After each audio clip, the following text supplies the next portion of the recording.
భక్తి బృందాలకు నీరాజనాలు. మీరు శ్రీ లలితా పరమేశ్వరుని కీర్తిస్తూ ఉంటే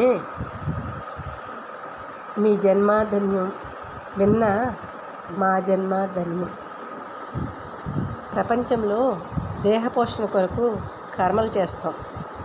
బ్రాహ్మణులు, క్షత్రియులు, వైశ్యులు, శూద్రులు, ఈ 4 వర్ణముల వారు వారి వారి ఎన్నుకున్న పనిని బట్టి కర్మలు చేస్తారు.